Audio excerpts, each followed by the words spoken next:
So I am here in my car. Whoops, sorry about that. Once again, because it seems that I get better reception in my car. As you can see, I have my bicycle in the back seat.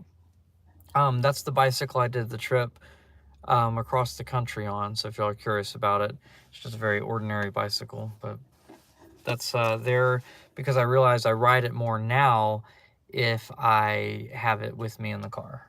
So then I can ride it wherever I go. All right. So I'm just gonna tune up real quick and then jump into it. Probably do the same way that we open up most of the live streams. It's kind of just a habit to play my my song Green Tea. So I'll just go ahead and start with that. And then I hope that more people will join the live as I'm on here. Let me scoot this over again, just get a slightly better angle. There we go. See the steering wheel, but that's okay. All right, here we go. I'll try that again. Start from the very beginning.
So thank you for joining me on this live. Let me know if you're watching. Just go ahead and let me know in the chat who's watching, where you're from. I know this isn't the normal day that I usually do lives. Usually I do them on the first Thursday of the month and not the first Wednesday of the month. This week, the first 2 Thursdays are actually pretty busy, so I just opted for doing this on Wednesday instead. But if you have a question about the Ubase, or just a general question for me, or a general question about music, let me know and I'll be happy to answer you. I guess I'm still just waiting for a few people to sign on. So if you're watching, just let me know in the chat, and I guess I'll just kind of play something else. Okay. So one thing I like doing, I've done this before, but is playing a song or just kind of making something up over a drone. So if you just kind of like play the open D string, but you play scales against it, sometimes you can come up with a cool sound just right off the bat. So what I'm going to do is maybe start major and eventually go into a minor thing with this. So basically what I'll do is I'll play some notes on the G string with the open D string ringing out.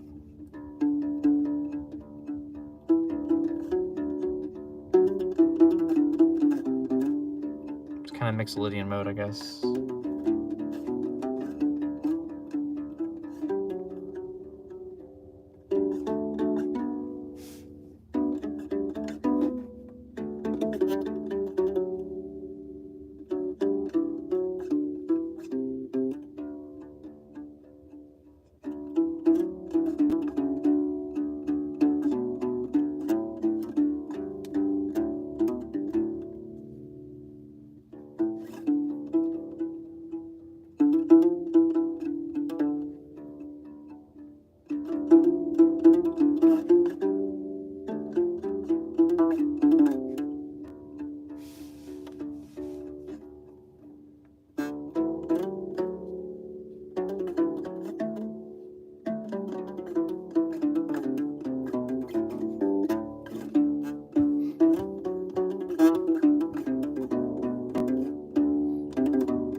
Sound too much like aerials.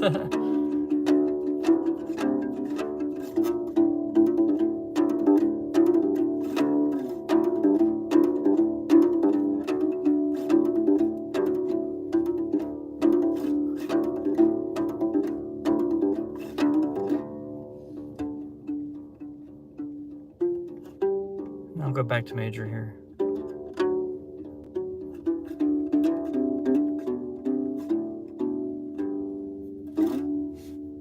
All right, so that's just a fun little kind of exercise, but basically I was using different modes. I used the Mixolydian mode at first because it's a little bit major, but it has that flat 7, so that's kind of a cool sound. And then at some point I just worked into doing basically just a straight up minor scale and using all the notes that I could on the G string that are in the D minor scale. And then I kind of did what Tool and Dream Theater and other bands like that do sometimes, and I used a mode of the harmonic minor scale called the Phrygian dominant mode, and so that one sounds more like this. If I had more notes, I could show you the rest of it. Oh well. And so that one is kind of like if you took the Phrygian mode of a major scale. It's the third mode of a major scale. You'd have the flat second, but that one would have the flat third as well, like a third from a minor scale. But this time, instead of that note, we raise that one up a fret. And so you hear that a lot in like Dream Theater's song Home. Tool has that mode in and out. I mean, it kind of goes back and forth between minor and that mode. And basically, sorry, I just read that comment and it totally threw me for a loop. Someone just said they ate a Kala bass string. How did that happen? Very confused by that. I'm hoping you're joking, because that sounds a bit rough if you're not joking. But very strange. I'm not sure how that would happen, but I hope you're okay either way. And yeah, so someone said they ate a Kala bass string. I'm not sure. I'm hoping you're joking because I don't know how that would happen. Very interesting though. But anyway, back to what I was saying. That Phrygian dominant scale, it's really the mode. It's a mode of the harmonic minor scale. So it's like the Phrygian mode, which is the third mode of a major scale. The only difference is instead of this note, you would raise it up a half step.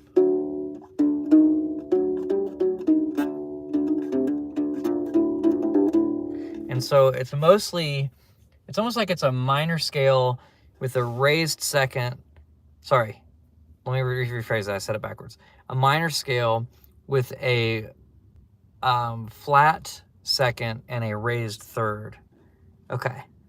Oh no, you're not joking. Well, I hope you're okay. I don't know how that happened, but oof, sounds rough. Okay.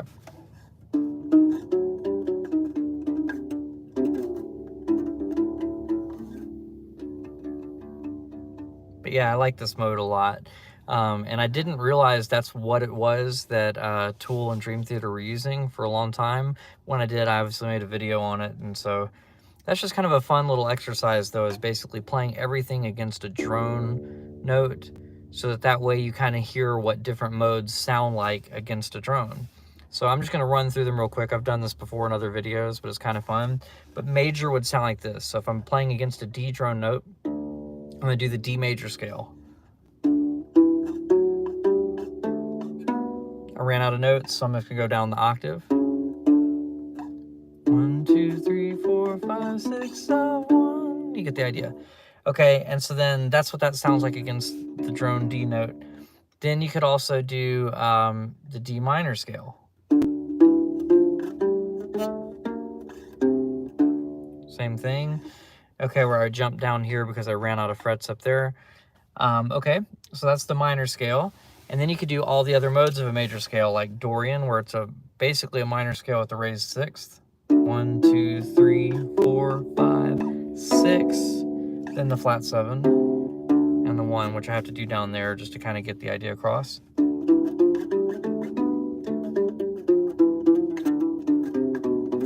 So that one's kind of fun to play against there too. So that's the Dorian mode. Then you could do the Phrygian mode, which is a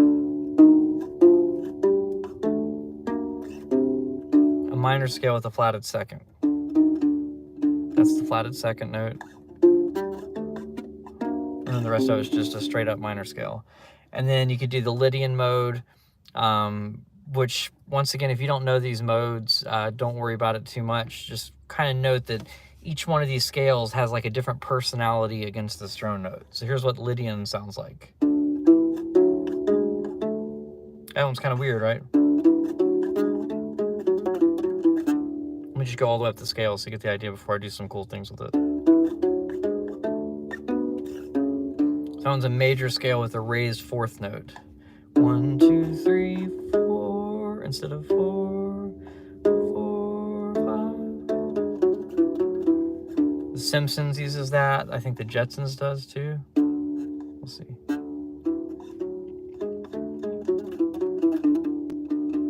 It just has a like floaty sort of vibe, like you're floating through the air or something.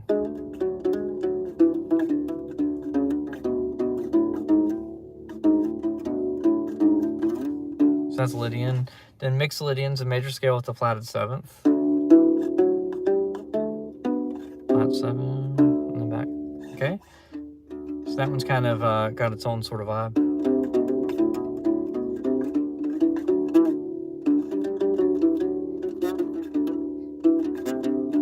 But basically, it's like you go into these different modes of a major scale or of a minor scale of whatever you're doing. It's like a harmonic minor scale or just a major scale. Those are the only two I've really kind of delved into today. But each one of them has a different vibe, almost like just a different feel to it, a different character, you know, however you want to look at it. And you can hear it very well when you play it against a drone note. So then the idea is once you've got those all figured out and you've gone through several of them, you can go back and forth between different ones, but you almost have to like section them off and kind of resolve into them. So like if I'm doing like, oh, I'm going to do major and then I'm going to go into minor. Major, major. Then I could kind of just lower the third and it would sound minor.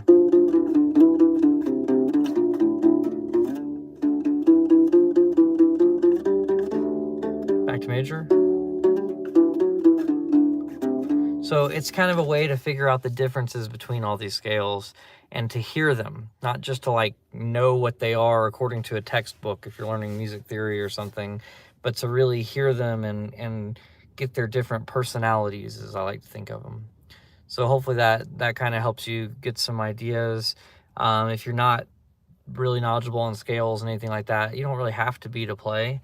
It just kind of helps a little bit. I'm gonna crack the windows. It's getting kind of warm in here. I didn't mean it like that. And then I was gonna give a little bit of air in the windows. Now I was gonna bang my U-bass up against it and actually crack the window. Well, it didn't. It's okay. Okay.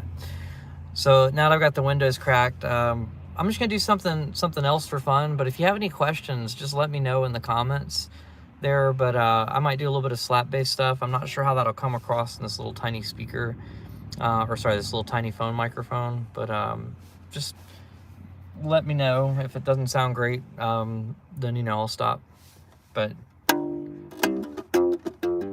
I like doing the kind of slap technique where you use your thumb, you bounce it off the string. This works better on metal strings. You can do it on the polyurethane strings. It's just a little bit harder because you gotta get even more of a bounce to not mute the string. Okay.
Now I'm strumming, obviously, not slapping anymore.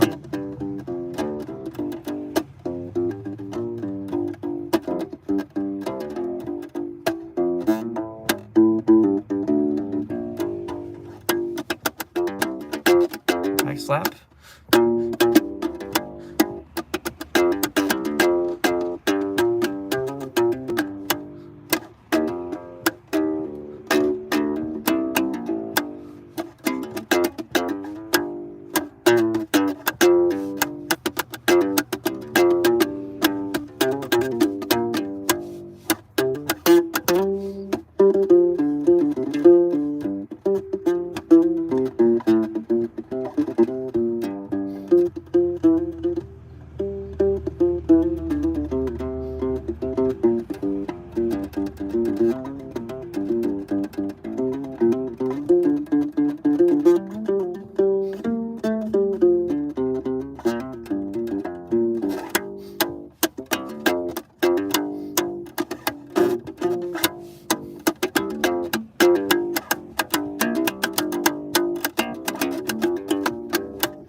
So that's kind of fun sometimes just to slap. Basically, I was using mostly just the minor pentatonic scale, occasionally adding a little bit of like the blues scale in there too, with those kind of licks. But yeah, it's very cool. Okay, so let me look at the chat real quick, if it'll let me. Okay, hi Daniel, how's it going? I believe you left a comment that I still haven't gotten back to, just in general, on one of my other videos. But it looks like you've gotten an Acklot fretless ukulele bass. That's very awesome.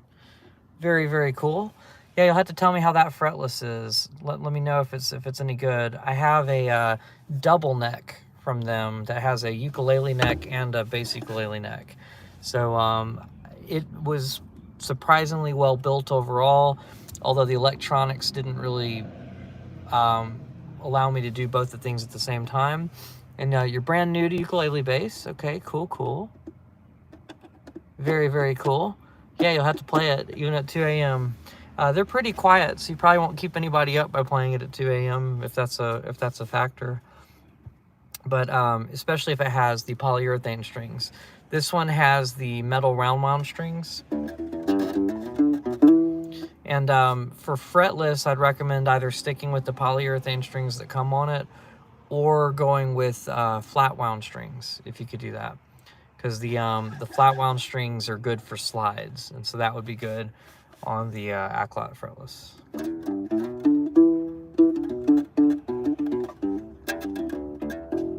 All right, so a minute ago when I was doing all that funk stuff, I started with a bunch of slap.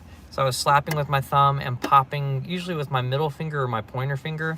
And when I do that technique, you're bouncing your thumb like a drumstick. So you got to make sure that it bounces off the string. If you hit the string and leave it there, it'll mute it. It'll sound like this instead of, right? So you want to make sure to get that bounce. So you're kind of thinking of it sort of like a drumstick. A drumstick would bounce right off the surface. You don't want to hit it and then leave it there. But the hardest part of that is just getting your thumb to bounce. So I think the secret for me on that is to try to stop your thumb like a centimeter before it hits the string. And what'll actually happen is you'll like stop your hand, but your thumb will keep moving. So it's like if I do that kind of thing, it's like my hand stops here, but my thumb continues on. Sort of like, if you've ever seen those car crash videos, right? The car hits the wall and stops, but the person inside the car keeps moving. It's awful to compare it to that, but that's what it kind of reminds me of. So when you're doing that, if you're not getting the note to ring out like you want to, then instead of trying to like hit the string, just try to stop your thumb right before the string, and it'll carry through and hit the string anyway, but it'll bounce back to where you tried to stop it rather than sticking on the string and muting it at all. So that's kind of a secret to getting the slap a little bit cleaner.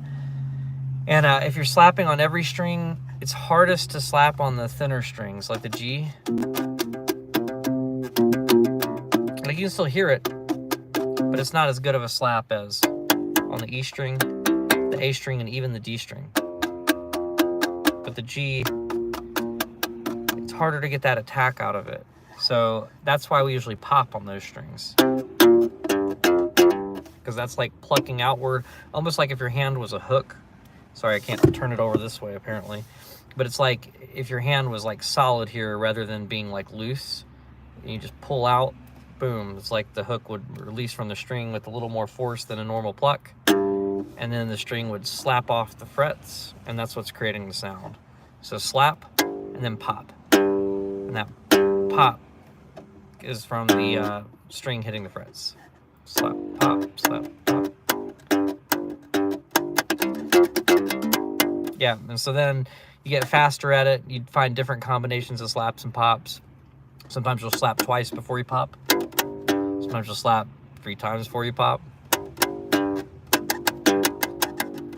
But, you know, just getting used to getting that bounce with the thumb and treating it kind of like a drumstick is the secret with that. And then, like I said before, I'm mostly doing the G minor pentatonic scale today. Sometimes I'll go major on occasion, but I'll just like slide into it temporarily. And that would almost be like you're playing a, what am I trying to say?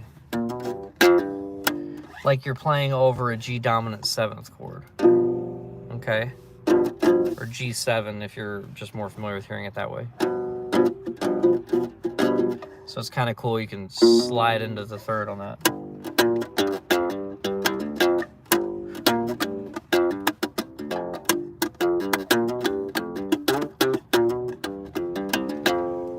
But anyway, that's kind of fun. And then what I was doing to stay on time, you might have heard I was like stomping my foot, or it might be shaking the camera, I don't even know. But that kind of helps me keep in time to have some part of my body feel in the groove, feel in the rhythm. And then that way I can kind of play against it. And it helps me fit the notes into what I'm playing as well. So you can bob your head. And then my hands basically just subdividing the rhythm. So I'm gonna roll the window down so I don't shatter it, okay? But you know, I'm going 1, 2, 3, 4 with my head, and sometimes by stomping my foot. And then I can just slap and pop, and the subdivisions that 1E and a 2E and a 3E and a 4E and a 1E and a 2E and a 3E and a 4E and a.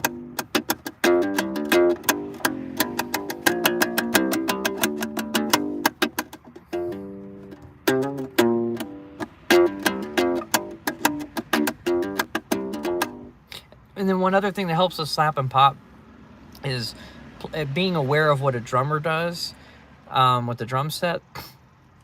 If you've ever played a drum set, that might help.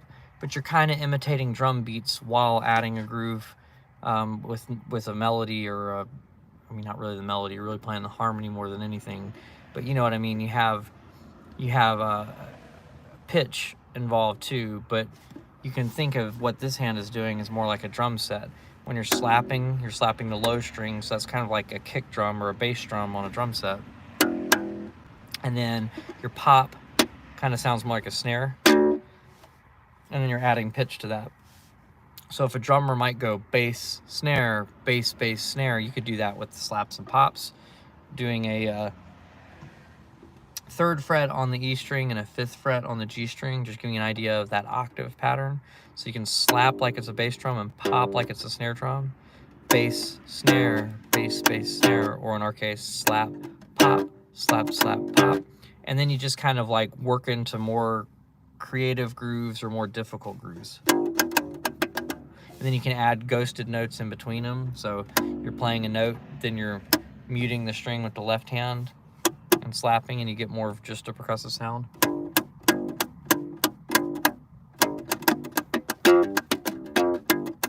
And then you just kind of mix those into what you're already doing. You can also get a muted slap like I was doing there. That's basically where my hand is just resting across the strings. But that's a muted pop, right? Because I'm plucking the string outward with my hooked finger.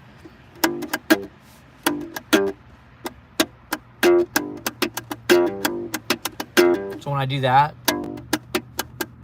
what I'm doing there is slapping a note, then doing 2 ghosted slaps, or sorry, a ghosted slap followed by a ghosted pop. So a note, then ghosted slap, ghosted pop. Let's see what the pattern was again. And then I'm doing 2 ghosted slaps after that.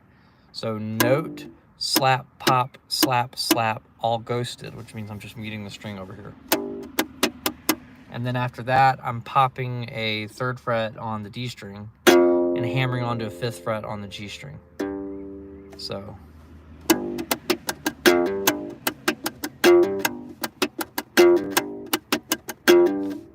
Slap, ghosted slap, ghosted pop, 2 ghosted slaps, and then popping the 3rd fret on the D string, hammering onto the 5th fret on the D string. I don't know why, but that's a pattern I find myself doing kind of regularly. It's kind of a cool groove. And in the 4th measure, I usually do a fill on that. So it's like you create a groove, you play it a few times, and then usually on the 4th measure, the 8th measure, or something like that, you do something a little bit different. So it's almost like you're saying the same thing 3 times, and then you're responding to it or something.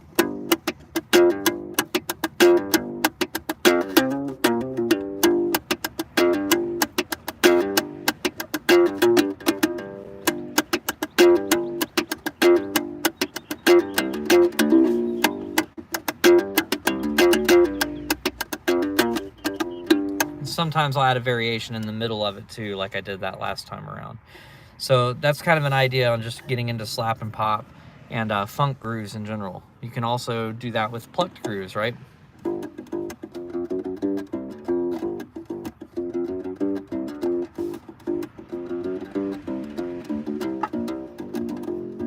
So you can do 3 of the groove and then kind of do a fill on the 4th one, or if you want to stick to the groove longer, you could wait for the 8th one to do it.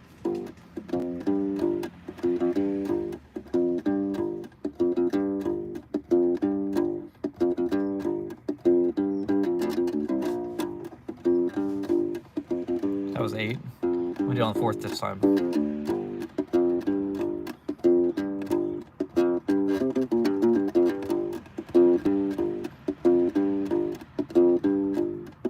And then sometimes what I'll do is I'll just add things to the groove, so I'll make it a little bit more complicated as I go.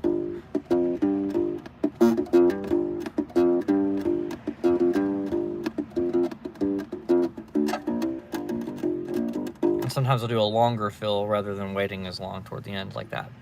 So that's kind of how I approach improvising over a groove with the bass, but not kind of losing that feel. So you just keep the feel going, and then your fills, so you're keeping the feel, F-E-E-L, going by sticking to the groove, and then you're just occasionally throwing in something cool at the end of it. It's a variation. So it works with complicated grooves, but also works with simple things. Like let's say your groove is just boom, boom, boom. Well, the 4th time you can do a fill.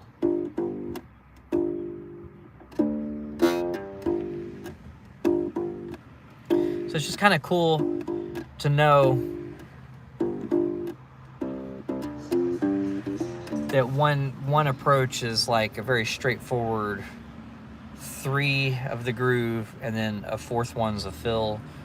And then if you keep that going, you could do like 3 more, and then on the it would really be the 8th time around. That time your fill could be a little bit more involved. So like maybe you do 3 of the groove, some sort of fill, 3 more of the groove, some bigger fill, or some sort of like response to the first fill, if that makes sense. So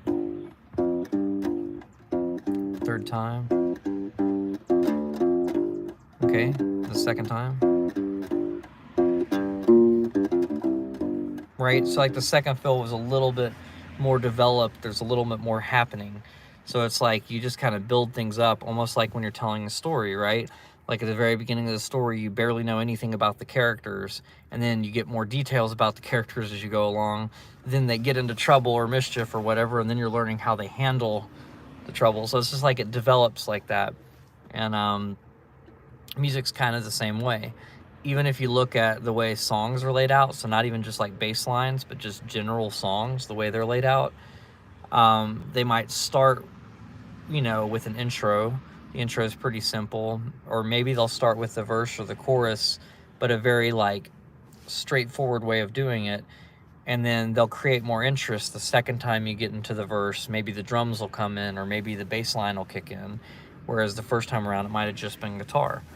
And so it's like it slowly builds up. Even though it's kind of repeating the same thing, there's something different about it. And so you can approach your grooves that way.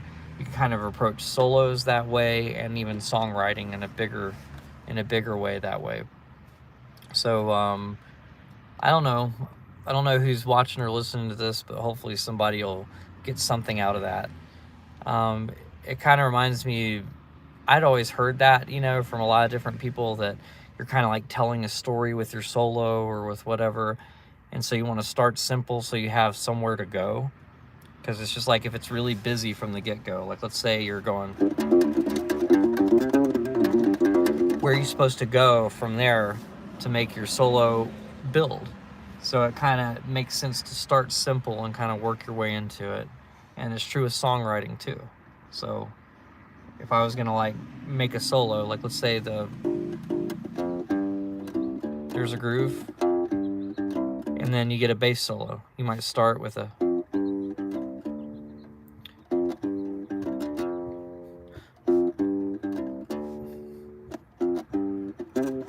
like I'm not doing anything too fast. right? But it might get busier as I go along. Right?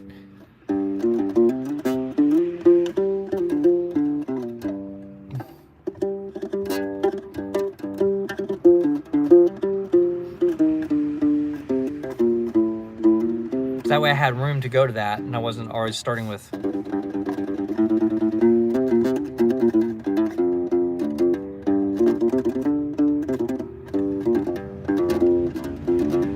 That way I had room to grow rather than just starting out crazy. So that's something that I understood. People had told me that before, but it wasn't until I got the chance to go to one of Victor Wooten's nature camps, and he demonstrated that. And he demonstrated how simply you could start. And I think he was just like playing a note and just kind of doing a vibrato, and then kind of like doing something real simple out of it, right? And just not playing much at all. While other people were grooving, he was playing over a groove. And then he just build up from there. And it's like you have a lot of room to grow. You're really being kind of a storyteller, you know, with your solos. So it's not just about knowing these scales and staying in the scales, sort of, you know. It's really about being able to use that in a way that builds, that moves you from one place to another place. So yeah, that stuck with me, and so I like to tell other people to do that too, because as musicians, as songwriters, as whatever we're doing, even bass players, if you're not doing the other things but just making up a bass line, you can do the same thing. Start simple, and you can add a little bit more. And if you listen to a lot of bass tracks, you'll notice that people do that. Like, they lay down a groove and they stick really close to it with few variations the first several times around, but by the end of the song, it's like you're revisiting that part, and things just have a little bit more life to them, and so there's more fills more frequently, depending on the genre. Some genres will just stick to the same thing all the way throughout, and that makes the most sense for them, because maybe the guitar player is telling the story, not the bass player, you know? But kind of just knowing how to develop stuff, not just throwing in your chops all the time about, oh, okay, I can play 16th notes, so I need to play 16th notes all the time. You know, that kind of thing, you don't want to do. So just because you have the chops doesn't mean you need to prove it all the time, right? You don't need to play your craziest thing or try to cram the craziest thing into something that you can, but instead just try to, like, just make it interesting, pull people in with something simple that builds. Sometimes repetition is cool. Not too much repetition, I think, just kind of like varying it up slightly over time, you know? All right, I'll get off my soapbox. I'm going to play one or two more things and then probably just go ahead and go. I know a lot of people are probably thinking I was going to do this tomorrow. Normally I do it on the first Thursday of each month, but this time I just had some schedule conflicts, so I decided tonight would be a good thing, and I did it 30 minutes later than normal too, so I know that might throw you guys off as well. But thank you for sticking around with me if you have. I'm going to try playing one of my other ones. I kind of do the same couple of songs because they're kind of just ones I have memorized. The other ones that I've made like a lot of arrangements for on my YouTube channel, I forget most of them after I move on to the next one. So it's hard for me to remember how I played certain things.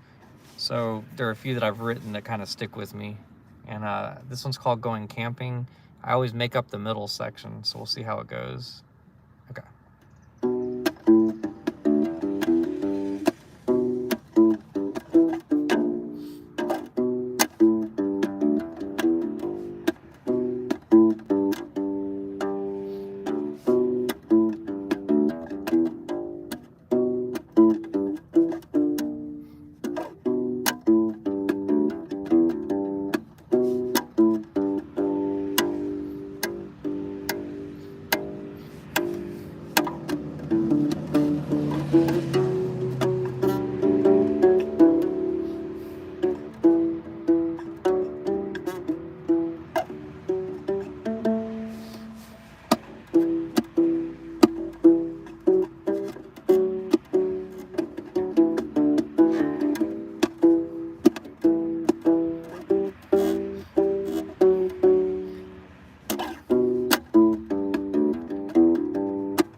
Thank you guys so much for hanging out. I hope you've enjoyed this live stream.